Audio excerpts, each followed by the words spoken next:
요한계시록의 그 본문을 읽었습니다. 요한계시록은 조금 좀 난해하다고 생각하는데 오늘 설교 말씀을 잘 들으면 요한계시록이 결코 난해한 책은 아닐 것을 여러분 알게 될 것입니다. 요한계시록에는 7이라는 숫자가 굉장히 자주 빈번하게 등장합니다. 7교회에 요한이 하나님으로부터 받은 계시와 환상을 글을 써서 보낸 것이 요한계시록입니다. 오늘 우리가 읽은 본문 8장에 보면 이제 7째 인과 7 천사와 7 나팔이 나옵니다. 그러니까 8장에 들어가면서 7이 3번씩이나 나오지요. 근데 5장에 가면, 그 앞에 가면 요한이 환상 중에 두루마리 성경책을 보았어요. 두루마리 성경책에 글씨가 안팎으로 쓰여져 있는데 7개의 인으로 봉인된 두루마리, 그 두루마리를 뜯어서 읽어봤으면 좋겠다라고 생각하는데 아무도 읽을 수 있는 사람, 뜯어볼 수 있는 사람이 없어서 요한이 울었습니다. 그랬더니 천사가 나타나서 요한을 위로하면서 뭐라고 말하냐면, 장로 중 한 사람이 그 유다 지파의 사자 다윗의 뿌리가 이겼다라고 이야기하면서 다윗의 뿌리 일집 죽임당한 어린 양이 그 7 인을 뗄 것이다, 그렇게 이야기하면서 이제 그 인봉이 밝혀질 것이다, 이런 이야기를 합니다. 일찍 죽임당한 어린 양은 예수 그리스도를 이야기합니다. 예수님께서 마지막 심판 때 하늘 보좌, 하나님의 보좌 앞에 가서 하나님으로부터 그 두루마리를 받아서 이제 7 인을 하나씩 둘씩 이 봉인을 해제하기 시작합니다.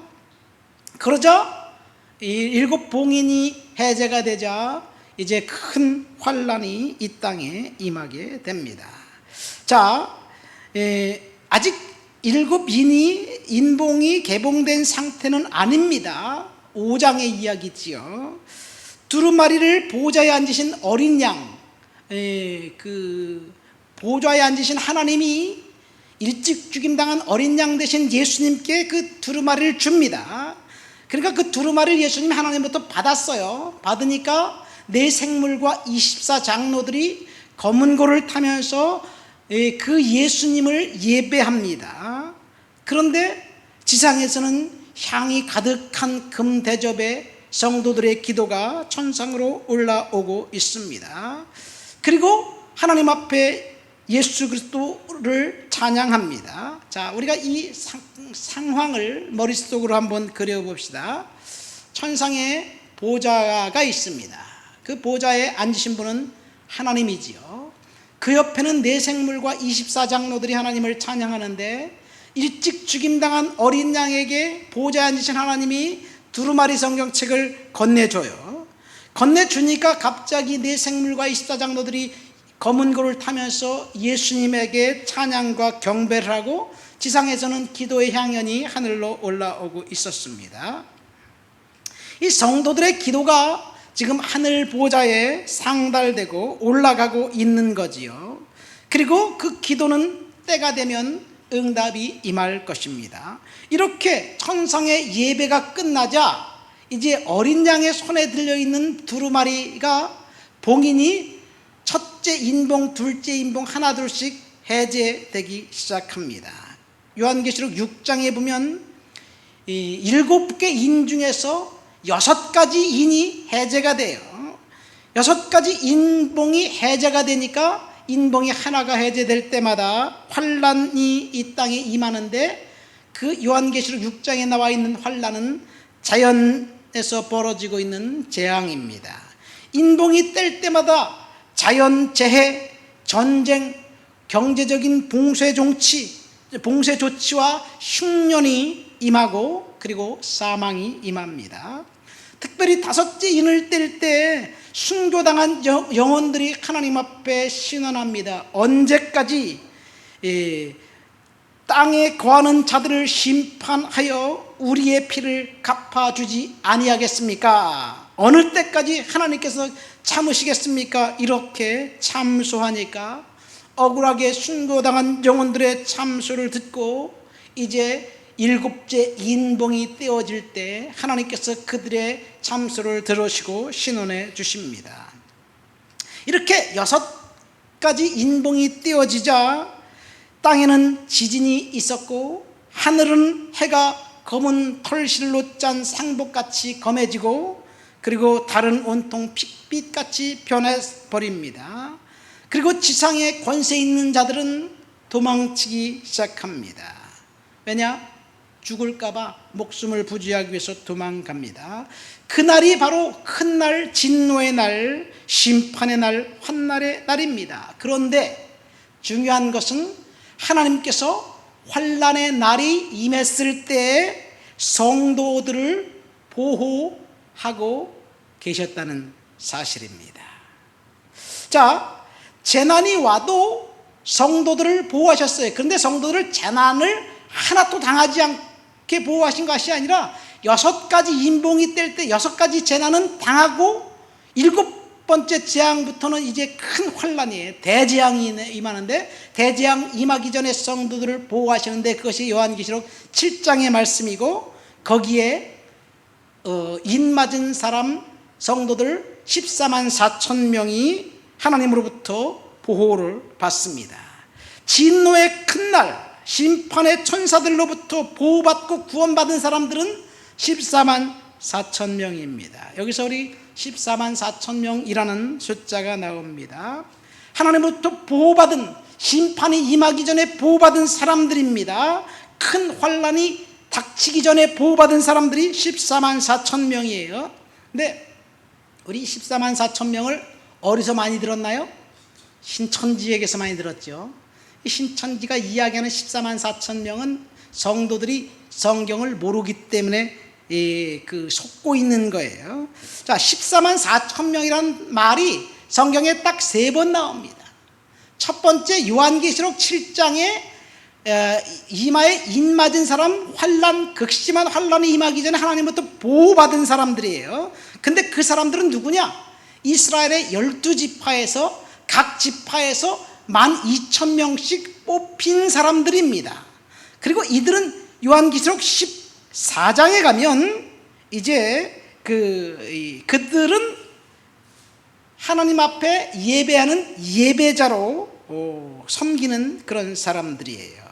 자, 먼저 7장에 나와 있는 14만 4천 명 그들이 무엇을 했는지 7장 9절부터 14절까지 우리 한번 읽어볼까요? 우리 7장 9절부터 14절까지 스크린을 보면서 읽겠습니다. 이 일 후에 내가 보니 각 나라와 족속과 백성과 방언에서 아무도 능히 셀 수 없는 큰 무리가 나와 흰 옷을 입고 손에 종려가지를 들고 보좌 앞과 어린 양 앞에 서서 큰 소리로 외쳐 이르되 구원하심이 보좌에 앉으신 우리 하나님과 어린 양에게 있도다 하니 모든 천사가 보좌와 장로들과 네 생물 주위에 서 있다가 보좌 앞에 엎드려 얼굴을 대고 하나님께 경배하여 이르되 아멘. 찬송과 영광과 지혜와 감사와 존귀와 권능과 힘이 우리 하나님께 세세토록 있을지어다. 아멘 하더라. 장로 중 하나가 응답하여 나에게 이르되 이 흰옷 입은 자들은 누구며 또 어디서 왔느냐?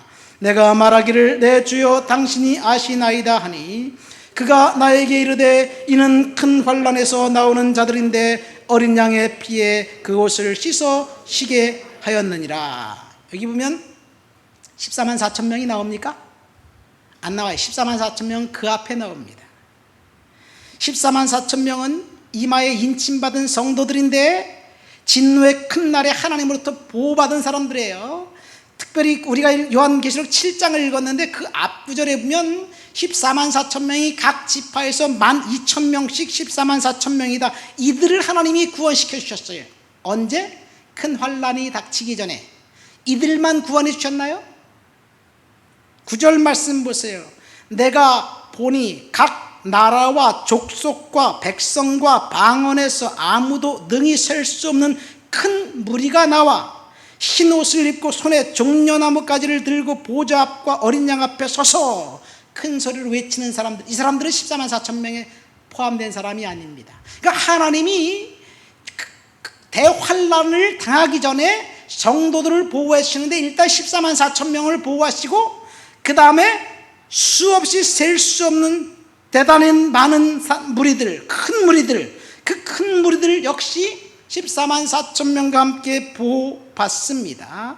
환란의 날이 오기 전에 흰옷 입은 사람들을 통해서 하나님께서 이제 보호하시고 그들을 구원하십니다. 아직 대환란은 시작되지 않았습니다. 그리고 우리가 읽은 본문 8장에 가면 이제 일곱째 그 인을 떼실 때 대환란이 시작되는데 일곱째 인을 떼니까 일곱 나팔 가진 천사가 또다시 나타납니다. 나팔 하나씩 둘씩 불 때마다 엄청난 재앙이 시작됩니다. 여러분, 그렇다면 왜 14만 4천 명이라는 이름으로 성도들을 이단이 유혹하나요? 특별히 대환란을 피한 성도들은 14만 4천 밖에 없다. 너희들은 14만 4천에 들어야 한다라는 신천지의 그 가르침은 거짓이고 잘못입니다. 14만 4천 외에 각 나라와 족속과 방언과 민족과 열방 속에서 수없이 셀 수도 없는 많은 무리들이 흰옷 입고 하나님을 찬양하고 경배하는 사람들이 또 있었습니다. 자, 이 신천지에서 유혹하는 것은 14만 4천에 들어야 한다, 14만 4천에 들은 사람만 천국 간다, 그러면서 성도들을 유혹합니다. 14만 4천에 들지 않으면 다 지옥 간다라고 거짓으로 속입니다. 그러니까 14만 4천에 들기 위해서 과도한 희생과 헌신을 강요당하고 있습니다.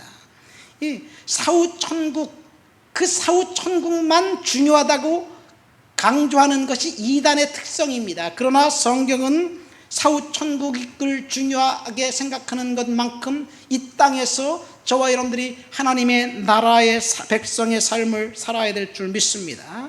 14만 4천 명을 강조하는 이단들은 신천지뿐만이 아닙니다. 그 전에는요, 안식교가 그랬고요, 그 다음에 여호와 증인도 그랬습니다.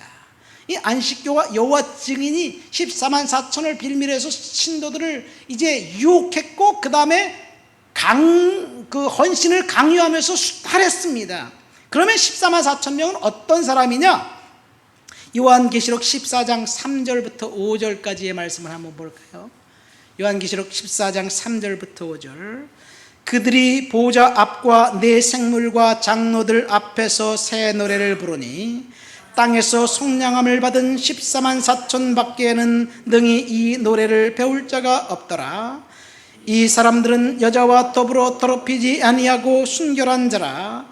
어린 양이 어디로 인도하든지 따라가는 자며 사람 가운데서 속량함을 받아 처음 익은 열매로 하나님과 어린 양에게 속한 자들이니 그 입에 거짓이 없고 흠이 없는 자들이었더라. 그러니까 14만 4천 명은 어린 양을 따르는 자들로 여자와 더럽히지 아니하고 거룩한 전사들로 하나님을 예배하는 예배자들입니다. 여기 14만 4천 명은 이 성적인 그런 정결을 요구하는데, 이 성적인 정결은 그 문자적인 것이 아니라 이 요한계시록 쭉 보면 바벨론의 음녀를 이야기하고 있습니다. 음녀로부터 종교적인 정절을 지킨 사람들을 이야기합니다.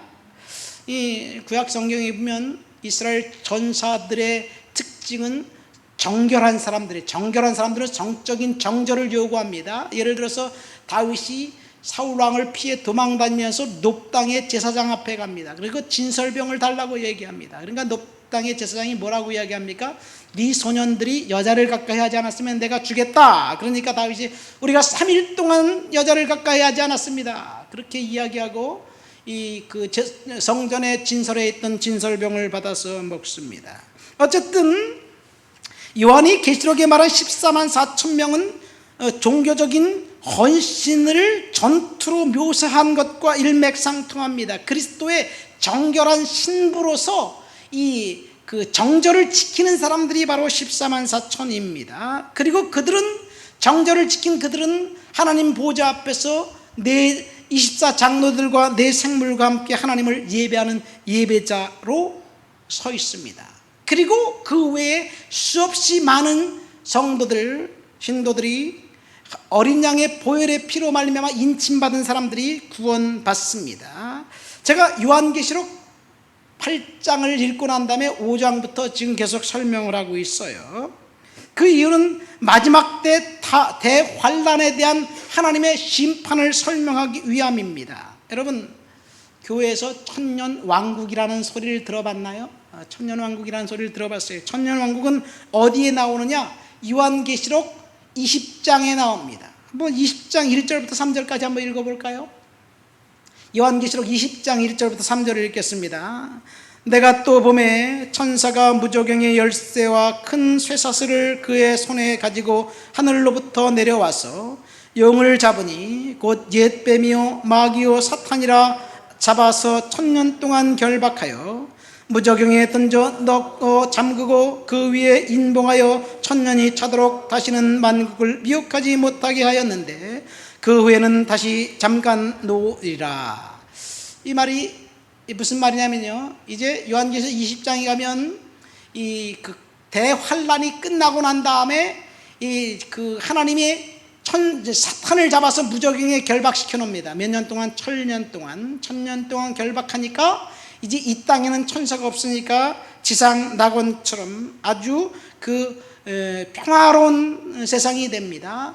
그런데 1000년이 지나고 난 다음에 사탄을 잠시 놓아요. 그러니까 곡과 마곡에서 전투가 있고, 그리고 이제 사탄을 완전히 결박해서 무저경에 집어넣고 하나님은 크고 신 보좌기에 앉아서 백보자 심판을 하는 것이 요한계시록의 끝입니다. 그리고 새하늘과 새 땅 새 예루살렘이 도래합니다.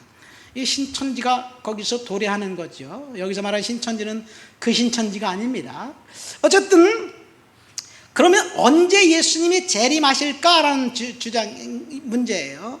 천년왕국이 되기 전에 재림합니다. 언제 재림하느냐? 오늘 우리가 읽은 본문 8장 일곱째 인을 뗄 때, 일곱째 나팔이 불 때 그 대환란이 임하기 전에 예수님께서 재림하셔서, 공중 재림하셔서 성도들을 이제 완벽하게 보호하시고 그 다음에 극심한 환란이 임하게 됩니다. 그러니까 천년왕국이 돌아오기 전에 예수님이 재림하시고, 예수님이 재림하셔서 성도들을 공중에서 완벽하게 보호하시고 7년 환란 동안 성도들을 이제 환란에 들어가지 않게 하신다. 이것이 전천년설이라는 얘기예요. 1000년이 되기 전에 예수님이 재림하신다는 이야기.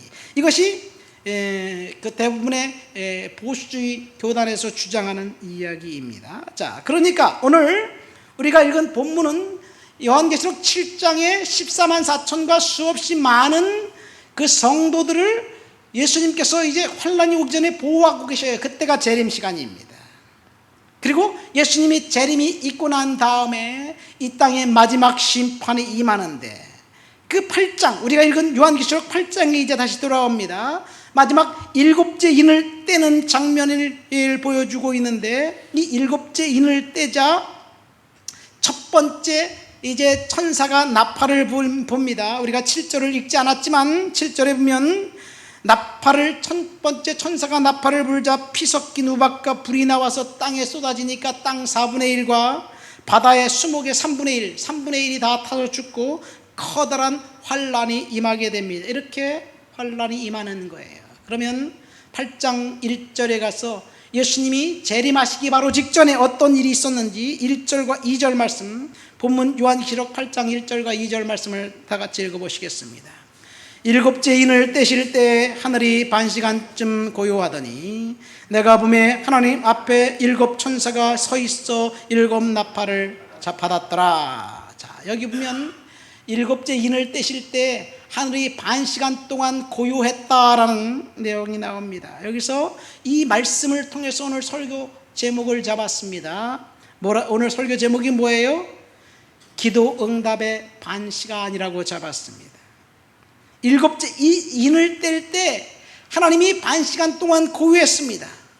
그리고 그 고요가 끝나자 이제 첫 번째 천사가 나팔을 불기 시작하면서 이 지상에 극심한 환란이 찾아옵니다. 왜 하나님께서 극심한 환란이 이 땅에 오기 전에 침묵하셨을까? 분명히 천사가 나팔을 불면 이제 이 땅에는 대환란이 시작됩니다. 이 땅에 불어닥칠 극심한 환란과 하나님의 침묵이 연관되어 있습니다. 주님께서는 심판하시기 앞서서 머뭇거리고 계셨던 거예요. 그러니까 하나님은 이 땅에 아직도 구원받아야 될 사람들이 하나님 앞에 나오기까지 침묵하시고 머뭇거리는 것을 우리는 알 수가 있습니다. 하나님이 침묵하신 이유, 하나님께 돌아오기로 백성들을 기다리고 계신 거예요. 여러분, 우리가 하나님 앞에 돌아가야 될 줄을 믿습니다. 극심한 환란이 도래하기 전 하나님께서 침묵하신 이유가 두 가지 있어요. 첫 번째, 그 시간 우리의 기도가 응답이 오고 있는 시간이라고 본문은 이야기해 주고 있습니다. 그래서 오늘 본문을 통해서 기도 응답의 반시간은 그 반시간이 지나면 이제 천사들로부터 기도 응답이 하늘 보좌에까지 상달됩니다. 본문을 보십시오.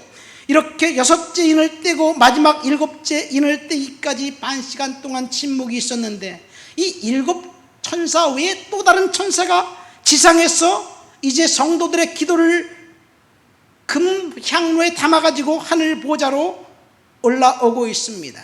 이 기도는 5째 인을 뗄 때 순교자들이 하나님 앞에 참수한 그 기도 제목입니다.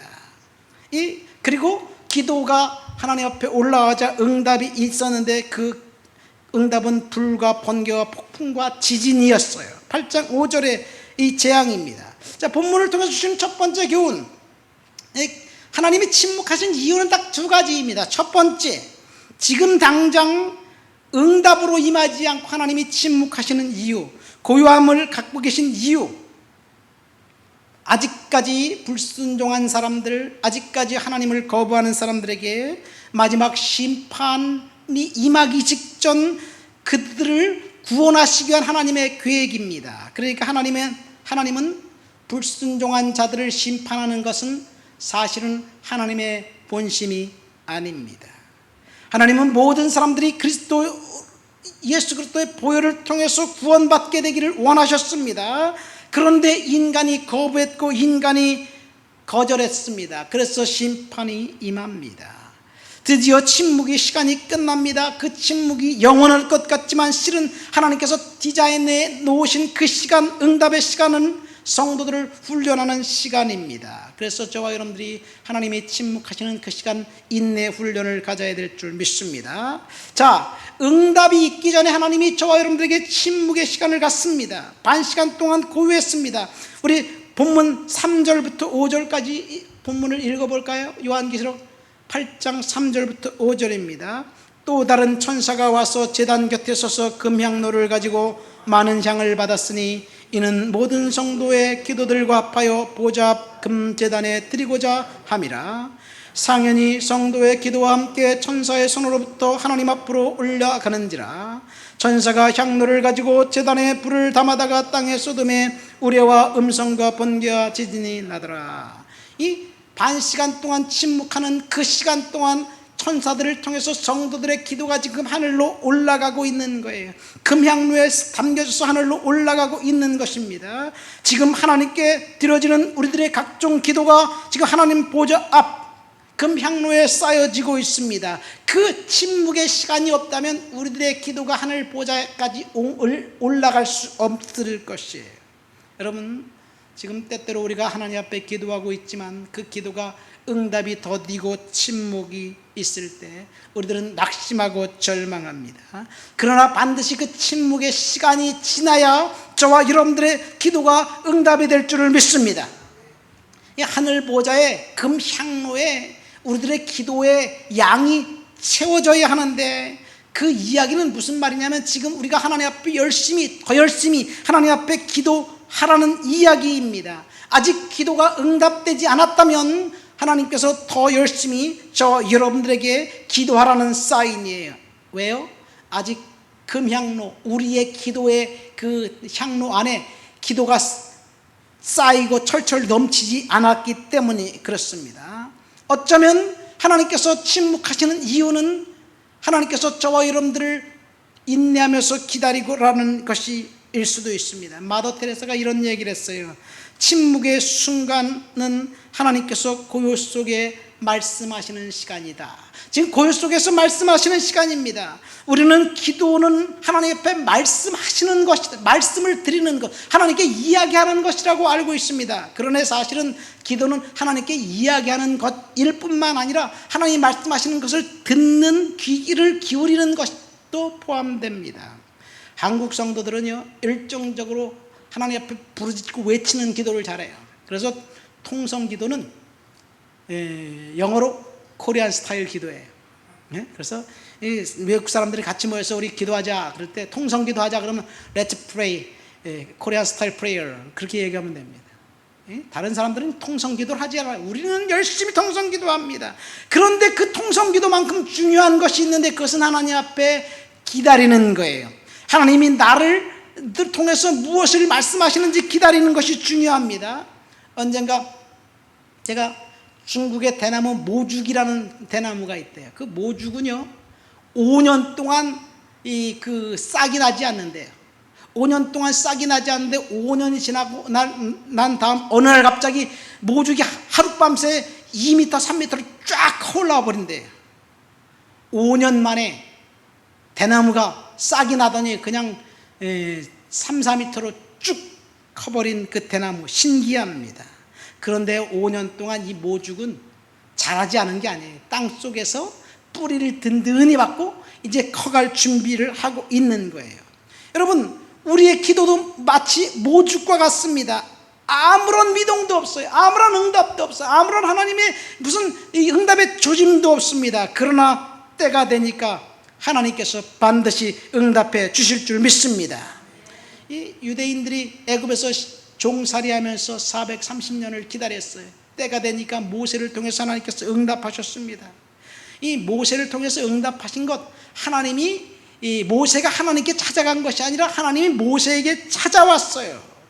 우연히 모세는 가시떨기나무 가운데 임재하신 하나님을 만납니다. 그러니까 하나님께서 일하시기 시작합니다. 여러분, 하나님이 침묵하실 때 바로 그때가 응답의 시간이라고 아시기를 예수님의 이름으로 축원드립니다. 고난당한 욥도 그렇고 야곱도 요셉도 그렇고 하나님이 침묵의 시간에 그에게 찾아오셨고 때가 되니까 응답해 주셨습니다. 오늘 본문을 보십시오. 기도의 향연이 금향로에 차곡차곡 쌓여지고 있는데 침묵의 시간이 끝나니까 천사들을 통해서 하늘 보좌에 이제 제물과 함께 올려집니다. 그리고 응답이 있었습니다. 그래서 우리는 하나님 앞에 더 열심히 기도해야 될 줄 믿습니다. 이 천사가 하나님 앞에서 성도들의 기도를 가지고 하나님 보좌로 올라가고 있다는 그 이야기는 다른 말로 하면요, 사탄이 저와 여러분들의 기도를 방해하고 있다는 이야기도 됩니다. 그렇죠? 어떻게 천사만 있습니까? 아니에요. 사탄도 있습니다. 이 다니엘이 그랬어요. 다니엘이 하나님 앞에 기도하니까요, 그 기도한 그 기도가 그 즉시 응답됐는데 바사국 군주라고 이름한 명명한 천사가 21일 동안 방해합니다. 그래서 하나님의 앞에 올리는 그 기도가 결국 천상 하늘 보좌에 올라가지 못하고 방해를 받습니다. 며칠 동안? 21일 동안. 그 21일 동안 방해받고 있는데 계속해서 다니엘이 기도하니까 이제 천사장 미가엘을 통해서 이 바사국 군주 사탄을 결박하고 그리고 하나님의 응답이, 이 기도가 천상에 올려집니다. 결국 어둠의 영역을 뚫고 이 다니엘의 기도는 하나님께 올라갔고 그리고 그것이 응답되어서 다니엘의 기도를 통해서 70년이 차기 전에 이스라엘 백성들이 바벨론에서 포로에서 귀환합니다. 이것이 하나님의 영광입니다. 오늘 기도 응답은 영적인 전투예요. 그래서 우리는 응답이 오기까지 침묵의 시간을 믿음으로 견뎌야 될 줄 믿습니다. 두 번째 반시간 고요한 것은 하나님이 응답하시기 위해서 기다리는 시간인데 그 시간 우리들에게 요구하는 것은 회개입니다. 하나님 앞에 성도들에게 회개의 시간을 충분히 준 거예요. 잘 들으시기 바랍니다. 여러분, 회개는 예수 믿지 않는 사람들에게 요구하는 것이 아니에요. 무슨 말이냐면요, 세상 사람들, 예수를 모르는 사람들에게 회개하세요 그러면 사람들이 이해할까요? 기분 나쁘죠. 어제 제가 제 아내하고 시장을 갔어요. 재래시장 그 앞에다 어디다 차를 내놨는데요, 어떤 사람이 전화가 왔어요. 차를 좀 빼주세요 했는데 목소리가 좀 이상해요. 완전히 화가 났어. 막 욕을 해. 알겠습니다, 제가 가겠습니다. 불과 2분 정도 걸렸나요? 근데 가는데 중간에 또 한 번 전화가 와서 고래고래 소리를 지르면서 욕을 해야 되는 거예요. 아니, 저 차를 대놨으면 전화하면 뛰어와야 될 것이지. 그래서 제가 뭐라 그래 얘기했는데, 그렇게 화낸 사람 앞에서 죄송합니다, 그리고 그냥 아무 말도 안 하고 차를 빼줬어요. 그런 사람에게 당신이 뭐가 잘못했다 그러면 오히려 화내죠. 그러니까 회개는요, 예수 믿는 사람에게 해당하는 것이 아니에요. 회개는 누구에게 해당된다고요? 우리에게 해당되는 거예요. 그러니까 반시간 고요한 시간은요, 하나님께서 저와 여러분들에게 회개의 시간을 주는 거고, 그 회개를 통해서 완벽한 응답을 주시기 위한 거예요. 성경 마가복음에 보면요, 특별히 귀신 들린 사람을 고쳐준 장면이 5번 나옵니다. 귀신들은 하나같이 예수님을 하나님의 아들로 알았습니다. 그런데 예수님을 거부합니다. 바리새인들과 서기관들, 헤롯 당원들, 이 사람들도 여러 가지 경로를 통해서 예수님이 하나님의 아들인 것, 메시아인 것을 알았습니다. 그러나 거부했습니다. 그러니까 예수가 하나님의 아들로 아는 것과 구원은 별개의 문제입니다. 중요한 것은 예수님을 하나님의 아들로 알고 회개하는 사람과 회개하지 않는 사람의 차이입니다. 그래서 저와 여러분들은 하나님이 반시간 고요한 시간 동안 하나님 앞에 다시 한번 우리들의 삶을 돌아보면서 회개하는 그런 삶을 살아야 할 줄 믿습니다. 여러분, 회개하지 않는 사람들 어떤 사람들인가요? 옛날에 세월호 참사를 일으킨 사람이 구원파예요. 구원파는요, 예수 그리스도를 믿었으면 구원받았고 그 구원은 천국 갈 때까지 흔들리지 않는다는 믿음이에요. 얼마나 강력한 믿음인지 몰라요.